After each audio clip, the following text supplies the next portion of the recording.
Pak Prabowo kan waktu itu sempat bilang, saya mengajak untuk bekerja sama. Kalau nggak mau nggak apa-apa, tapi jangan ganggu. Saya mau kerja buat negara ini. Partai yang pernah berkuasa adalah partai yang sudah tidak pantas untuk menjadi oposisi. Mereka sudah kehabisan narasi, dan ketika partai yang pernah berkuasa itu adalah partai yang kakinya sudah tidak bisa menjadi oposisi. Karena semuanya itu sudah pasti sudah pernah mereka lakukan. Kritikan mereka hari ini itu sudah pernah mereka lakukan. Artinya mereka mengkritik diri mereka sendiri. Media dipanggil berjam-jam, terbuka, live, mengkritisi dirinya. Orang-orang yang selama ini menyerang dia dipanggil. Ya. Kurang apa lagi? Megawati melakukan itu enggak? Enggak. Megawati tidak punya keberanian dan nyali seperti Pak Prabowo.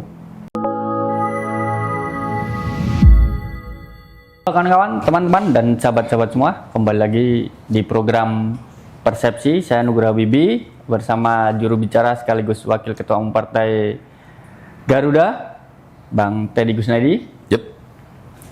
Oke Bang, kita pada kesempatan kali ini memperbincangkan sindiran atau pernyataan Pak Prabowo yang menyinggung adanya fenomena kelompok yang tidak mau bekerja sama dengan pemerintah tapi demennya ini ngeritik.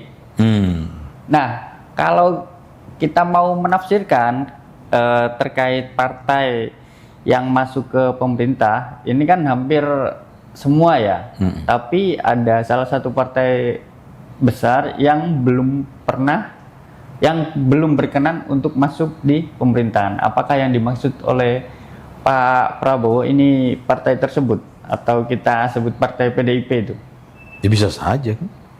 Bisa jadi, siapa lagi? Oke. Kan yang berisik mereka kan. Ya mungkin ya memang ke arah sana. Pak Prabowo kan waktu itu sempat bilang, saya mengajak untuk bekerja sama. Kalau nggak mau nggak apa-apa, tapi jangan ganggu. Saya mau kerja buat negara ini. Ya kalau sampai masih ganggu, ya berarti ya mereka lah. Siapa lagi? Tapi Pak Prabowo ini kenapa sih sangat menginginkan begitu untuk menarik PDIP ini masuk dalam kabinet? Kelihatannya sangat banget gitu kan? Ya kan gini, Pak Prabowo menyadari bahwa banyak sekali yang harus dia kerjakan. Sangat banyak ya. Dan Pak Prabowo itu kan semuanya ingin cepat tuh. Apa aja harus cepat gitu. Karena beliau menginginkan nih pondasinya ada semua nih.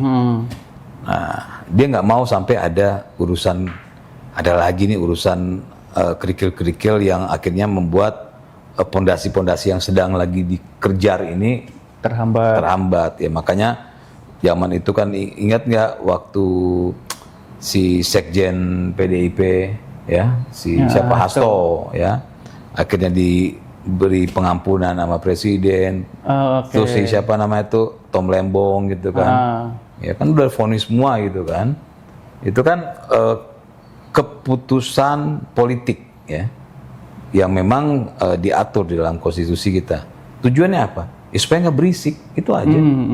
Mau kerja dia. Jadi Pak Prabowo itu pengen kerja, jangan ada yang berisik. Ya harusnya udahlah. Itu kan sudah dikasih tahu simbol Pak Prabowo menginginkan, udah ya, gue udah maafin ya, jangan berisik ya. Ya kalau masih berisik lagi, ngapain dimaafin kemarin gitu kan? Ya, jadi dan berisiknya kalau terarah nggak apa-apa. Ini berisiknya nggak terarah gitu. Nggak terarah gimana tuh? Ada nggak satupun keberisikan mereka yang masuk akal? Nggak ada. Nggak ada. Satupun nggak ada. Ya. Siapa mau sebutin siapapun nama-nama yang itu, yang berisik, Adian dan segala macam. Tinggal dilihat aja. Waktu mereka berkuasa melakukan itu enggak. Jadi gini, ketika partai yang pernah berkuasa, ya, maka sebenarnya kakinya itu sudah tidak leluasa untuk menjadi oposisi. Megawati sudah pernah menjadi presiden. Dalam proses dia dalam perjalanan menjadi presiden, banyak nggak hal-hal yang nggak beres? Banyak. Ketika 10 tahun Pak Jokowi jadi presiden, ya, artinya PDIP penguasa gitu kan, yang tadinya ketika BBM naik dulu zaman Pak SBY mereka nangis-nangis, Iya, demo sampai demo. berjilid. Ketika BBM di zaman Pak Jokowi mereka bela habis gitu kan. Nah, ketika partai politik yang sudah ada di kekuasaan, yang pernah mengenyam kekuasaan dan beralih menjadi oposisi ketika tidak berkuasa, itu ruang gerak mereka sempit. Karena semua apapun yang mereka sampaikan, kritisi, itu akan berbalik ke mereka sendiri. Iya. Misalnya mau kritik BBM, berbalik ke diri mereka sendiri. Dibandingkan ke zaman mereka berkuasa gitu ya. Apapun, dia mau ngomong apa? Dia mau ngomong BBM saat ini, mau kritik BBM, orang akan buka jejak digitalnya, ya. Mereka mendukung kenaikan BBM. Makanya saya bilang, partai yang pernah berkuasa adalah partai yang sudah tidak pantas untuk menjadi oposisi. Makanya kenapa saya katakan bunyi-bunyian dari tokoh-tokoh PDIP itu nggak masuk akal semua. Ya karena ketika mereka bicara, mereka terbata-bata. Mereka mau bicara A, ini akan berlawanan dengan rekam jejak mereka.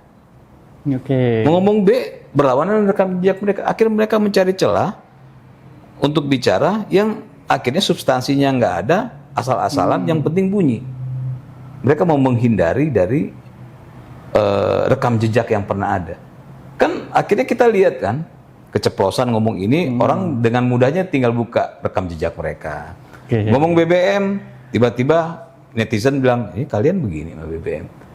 Ngomongin apa lagi? Mau ngomongin soal HAM, dibuka, ya, sama masyarakat. Kalian begini juga dulu.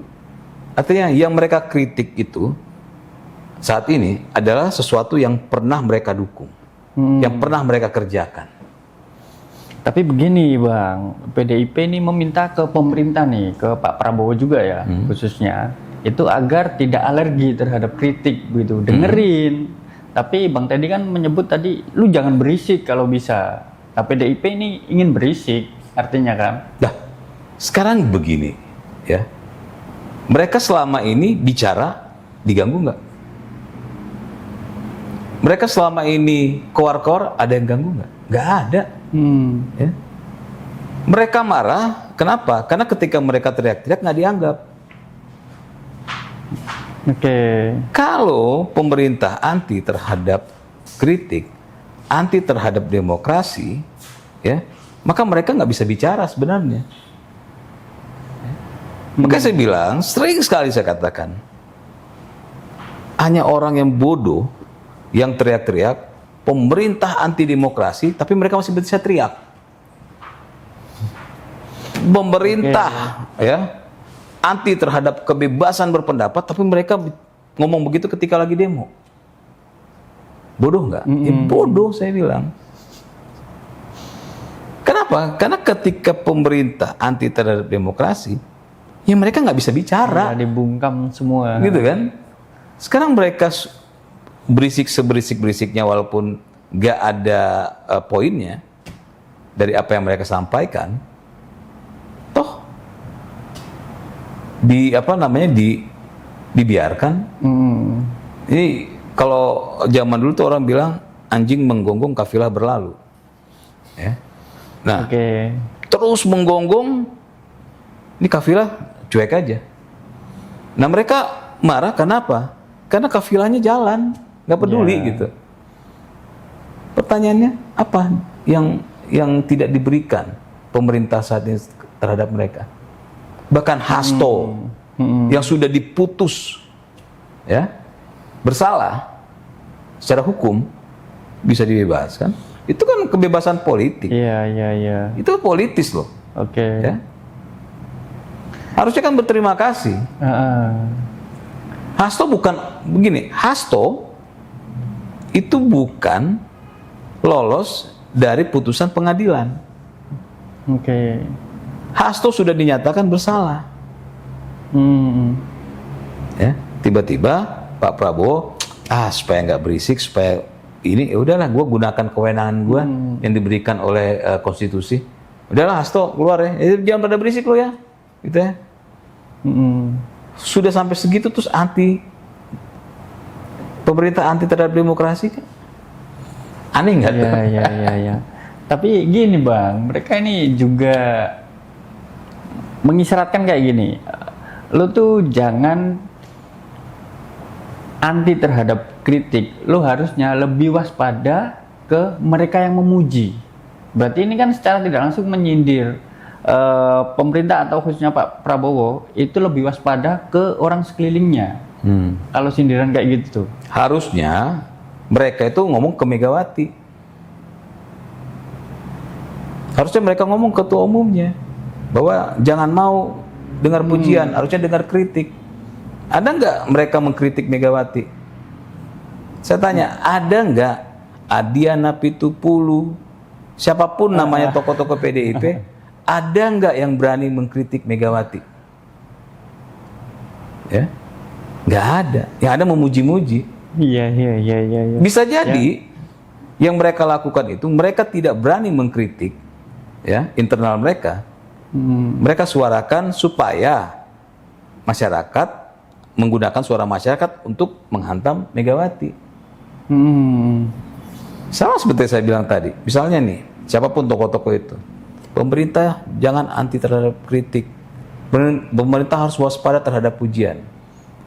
Mereka menyadari bahwa statement mereka itu akan dibalikin ke diri mereka sendiri, ke internal mereka. Bisa jadi memang dia sengaja menggunakan suara masyarakat untuk menyerang Megawati, untuk menyerang internal PDIP. Kenapa nggak langsung aja ngomong? Dia nggak punya nyali. Ya.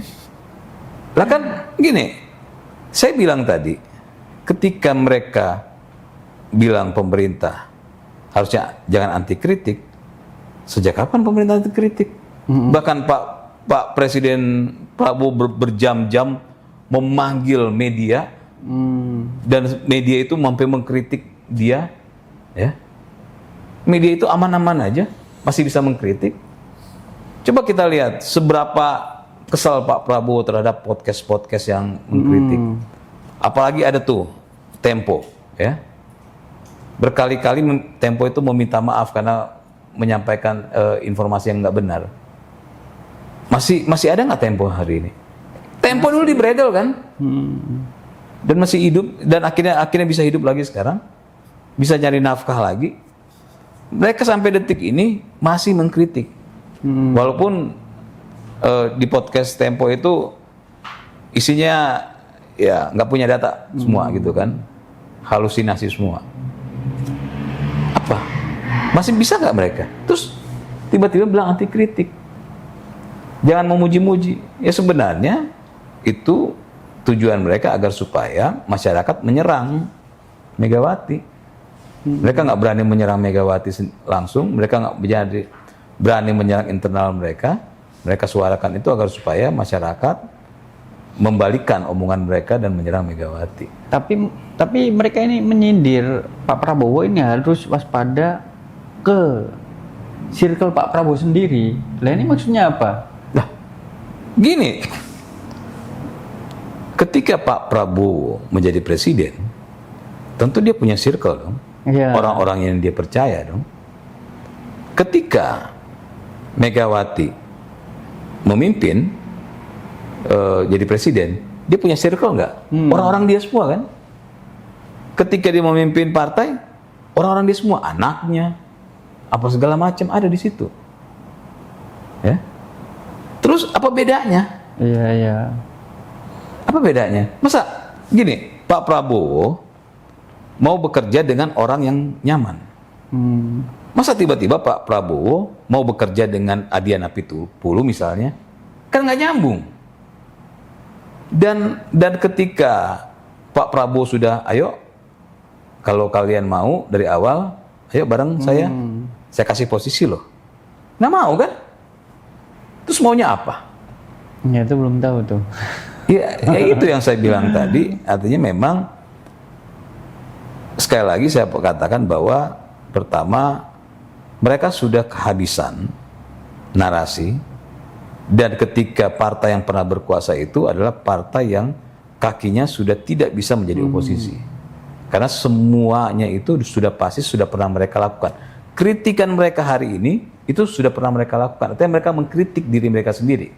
Ya, itu contoh yang paling jelas yang banyak sekarang berseliwiran. Belum berkuasa, nangis-nangis soal BBM naik. Itu kan hal yang paling jelas tuh.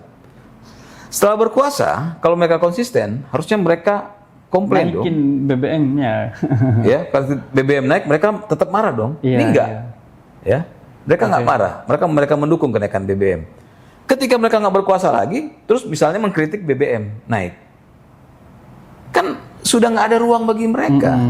Ya, dan selanjutnya yang kita harus tahu bahwa kenapa Pak Prabowo akhirnya tidak berupaya agar supaya tokoh-tokoh PDI untuk gabung di circle-nya Atau di kabinet gitu. kabinetnya. Karena Pak Prabowo sudah melihat 10 tahun di masa Pak Jokowi, menteri-menteri dari PDIP tidak capable. Ya. Jadi ngapain sudah ada contoh yang tidak baik atau tidak bisa diukur kinerjanya terus dimasukin lagi. Tapi sebenarnya Pak Prabowo dengan PDIP, apakah ini bersih tegang secara politik, atau Gerindra dengan PDIP ini apakah sebenarnya bersih tegang secara politik? Enggak lah, intinya gini, semua partai pasti bersitegang secara politik. Mau partai yang ada di Pak Prabowo juga tujuannya kan mendapatkan kekuasaan di 2009. Bisa jadi partai yang bergabung dengan Pak Prabowo saat ini akan menjadi lawan Pak Prabowo nanti di 2029. Soal pertemanan kan mereka kan orang-orang negarawan. Bu Mega pasti dengan Pak Prabowo dekat gitu kan, dan berkali-kali kita sudah lihat. Secara pertemanan, secara hubungan pribadi tentu ya nggak ada masalah. Tapi kalau partai ya jelas ini adalah lawannya, gitu kan.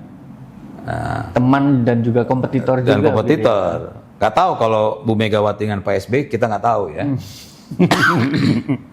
Yang pasti semuanya itu kompetitor. Ya. Nah, jadi kalau Mas Habibie tanya, bagaimana dengan Pak Prabowo? Jangankan dengan Bu Megawati, dengan orang yang yang menuding-nuding dia selama ini dipanggil kan? Siapa tuh? Yang waktu itu orang-orang yang menuding-nuding dia, si Said Didu apa segala macam ya, yang mengkritisi apa segala macam. Yang sempat disebut tokoh oposisi dipanggil itu ya. Dipanggil gitu kan. Habis dipanggil keluar belain Pak Prabowo gitu. Jadi sebenarnya kurang apa lagi? Media dipanggil berjam-jam, terbuka live mengkritisi dirinya. Orang-orang yang selama ini menyerang dia dipanggil. Ya. Kurang apa lagi? Megawati melakukan itu enggak? Enggak. Megawati tidak punya keberanian dan nyali seperti Pak Prabowo. Megawati enggak punya nyali seperti Pak Jokowi. Lalu tiba-tiba anak buahnya Megawati ngomongin soal nyali. Aneh enggak? Kita bergeser ke sedikit. Sempat PDIP ini kan juga sempat diperingatin nih sama Noel terkait ini kan, sampai bilang gini tuh Noelnya kan, PDIP ini harus waspada karena sedang diburu oleh anjing-anjing. Nah ini maksudnya gimana nih kalau kita menafsirkan nih Bang? Ya Noel jangan didengar. Awal-awal dia ditangkep, ini kan kawan saya juga itu. Ya. Dia belain Pak Prabowo, belain Pak Prabowo ini segala macem. Akhirnya sudah tidak ditanggapi, ya sekarang belain PDIP. Gitu kan. Ini memang dia cara dia untuk bebas aja. Ya. Itu kan Dia kan politisi, ya. Cara dia untuk berselancar, caranya ya tembak sana, tembak sini, nempel sana, nempel sini. Dan hukum kita nggak ngelihat itu. Hukum kita ngelihat bahwa you terbukti apa enggak, ya, melakukan itu. Kalau kita kan lihat sekarang, ini kenapa jadi kemana-mana sih? Padahal kasusnya kan kasus penyuapan ya kalau nggak salah ya. Ya fokus aja di penyuapan. You benar nggak nyuap? Kalau dibilang iya ya sudah gitu kan. Ngapain juga? Terus ngapain? Gini, orang yang dalam kondisi seperti itu mau dipercaya ngapain?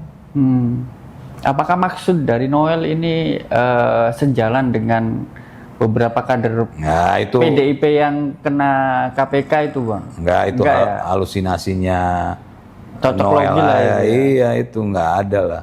Ya, artinya gini, kalau memang dia tidak bersalah, dia fokus di itu.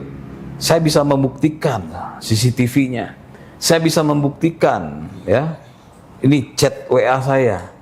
Ini saya bisa membuktikan saya ada di sini, saya nggak terlibat. Ini saya membuktikan surat-surat saya sebagai wakil menteri saat itu. Ini saya bisa buktikan ini dan itu. Fokus di situ. Tapi kenapa yang disebut itu PDIP? Kenapa nggak partai lain gitu loh? Ya karena kan PDIP kan dianggap berseberangan dengan pemerintah. Ya kan gini, kalau Noel hanya mengatakan saya tidak bersalah, itu nggak enak buat media. Dia harus membuat sebuah pernyataan kontroversi kan? Oke. Ya apapun. Besok apa lagi? Lihat, akhirnya kemarin dia ke Pak Purbaya kan? Dia ke Pak Purbaya, dia hantam Pak Purbaya, dia dia seolah-olah orang yang baik mengingatkan Pak Purbaya gitu kan? Berapa kali dia Pak Purbaya nggak dianggap Pak Purbaya, cari lagi mainan baru, PDIP. Karena berseberangan ya. Nah harusnya PDIP ketika dia begitu harusnya bilang udahlah Noel, lu fokus aja di ini, bukan malah misalnya ya mengamini atau menggoreng lagi, gitu kan. Nah nanti kalau PDIP udah nggak laku lagi, ini apa lagi kita mau lihat, jadi udahlah kalau Noel mah. Tapi enggak ya kalau berkaitan sama sejumlah kader PDIP yang kena KPK itu enggak ya? Sekarang gini, kader PDIP yang kena, dan misalnya ya, terjerat dan diperiksa segala macam. Mereka kan bukan anak-anak kecil ya. Kalau mereka tidak melakukan seperti itu, tentu dengan mudah kan dipatahkan. Sangat mudah, pembuktiannya aja. Misalnya yang terbaru ada itu berapa ratus juta katanya dapat dari rumah toko PDIP. Ya fokus saja bahwa itu bukan uang saya dan segala macam. Kan nggak mungkin orang datang nggak ada bukti. KPK juga datang itu pakai bukti. Ketua DPD Jabar ya. Iya. Jadi ini kan saling memanfaatkan. Oh ada kesempatan nih si Noel teriak begini nih, ya kita ikutan goreng yuk ya, supaya buat menekan, buat nanti di pengadilan apa yang diomongin Noel itu nggak akan ada. Di pengadilan nggak ada yang begitu, pengadilan cuma bilang Pak Noel ini bukti ini Anda bisa klarifikasi, bisa bantah, bukan begitu. Nah ini terkait PDIP lagi kan. PDIP ini sempat diisukan juga kan mau diambil alih oleh Pak Jokowi. Nah, kenapa isu itu kembali menyeruak gitu, Bang? Ya, itu sih udah lama saya katakan bahwa bukan hal yang haram. Memang haram ketika misalnya Pak Jokowi jadi ketua umum PDIP? Nggak haram. Enggak. Ya, ketika akhirnya ikut kontestasi ya di internal dan menang, terus masalahnya di mana? Gak ada masalah. Iya, harusnya. Ya, jadi kenapa isu itu dimunculkan dan akhirnya dianggap negatif? Ya. Ini kan sebenarnya isu yang sudah berapa Ya, tahun lalu. tahun lalu. Berapa tahun lalu saya bilang, emang kenapa kalau Pak Jokowi jadi ketua umum PDIP? Kalau sampai Kongres dan dia dipilih, mekanisme berdasarkan ADART di internal partai, Nah, kalau sekarang kondisinya kan Pak Jokowi sudah bukan lagi kader. ya nggak bisa lah, gimana ceritanya? Nah, Ya kan kita lihat bahwa di ADART itu jelas, ya, yang mau jadi masing-masing partai kan punya ADART sendiri. Nah, bodoh, saya bilang kalau sampai ada, misalnya orang partai politik, ya, misalnya ada di PDIP yang mempercayai bahwa Pak Jokowi akan mengambil alih. Sedangkan Pak Jokowi bukan anggota partai, ya, sudah bukan anggota partai tersebut kan, terus tiba-tiba mengambil alih. Dari mana caranya mengambil alih?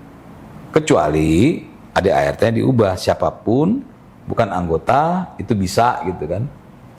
Setahu saya itu ada ART rata-rata partai itu dia sudah harus berapa tahun menjadi anggota.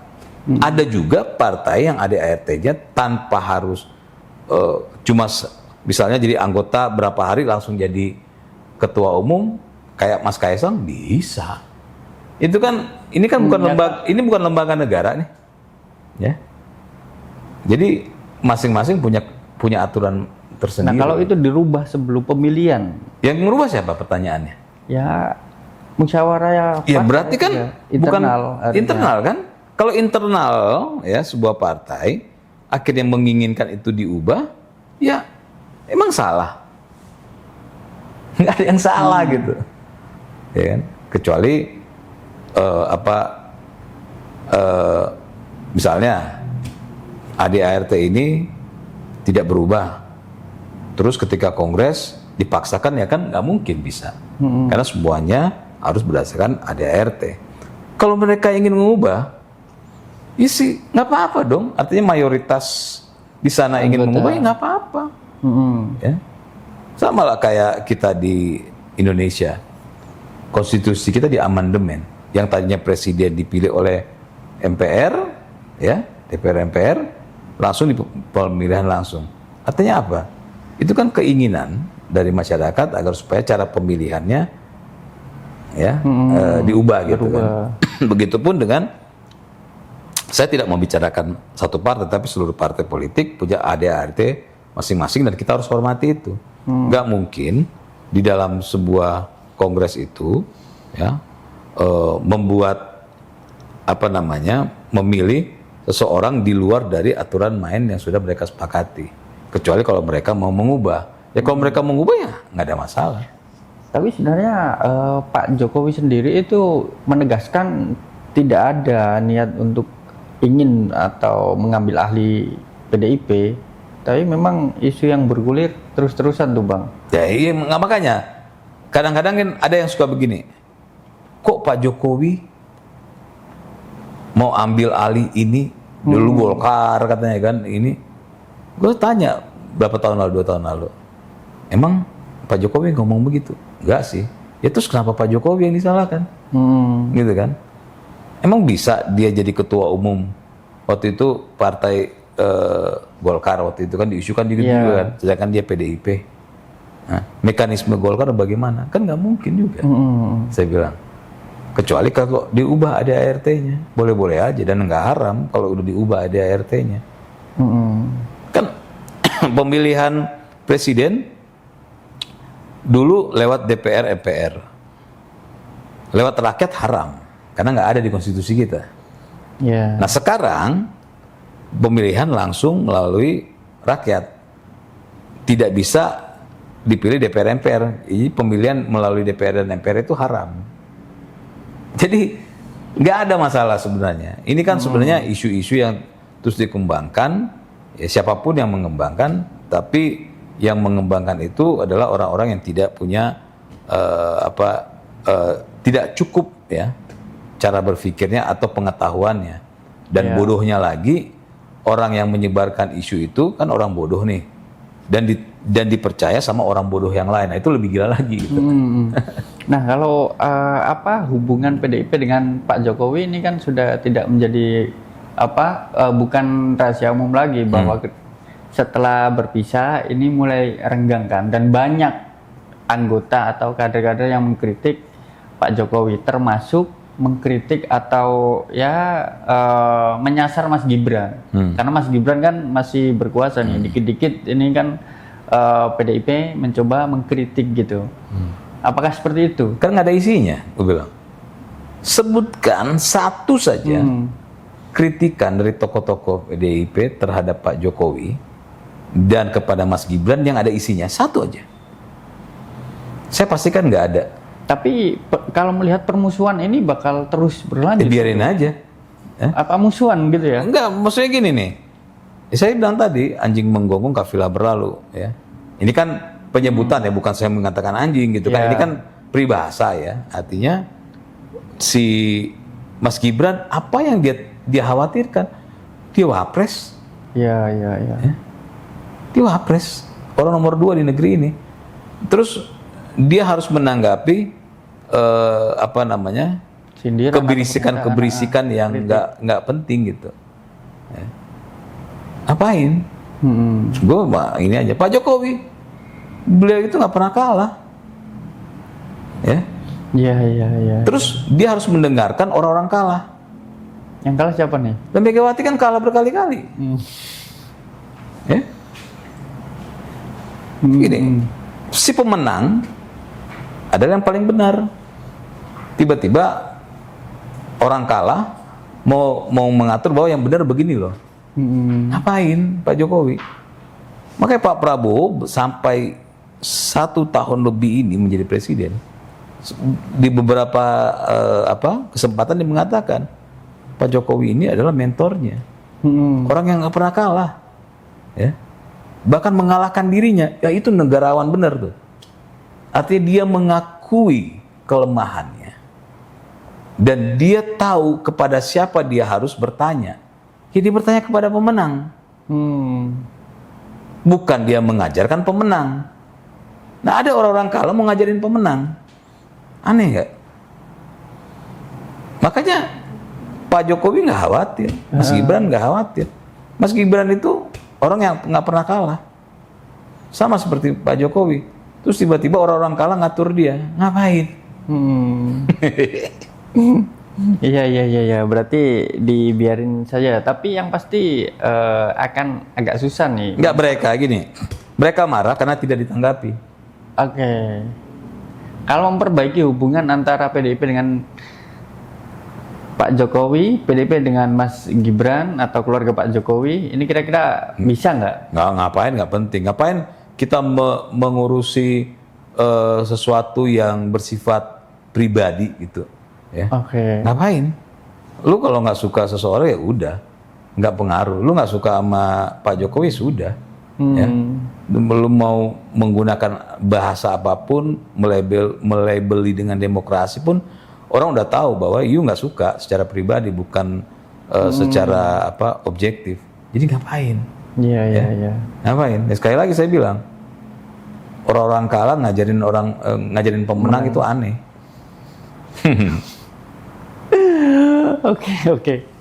Oke Bang, kita cukupkan dulu perbincangan hangat kita terkait politik dan sedikit ngomongin kubu sebelah gitu ya.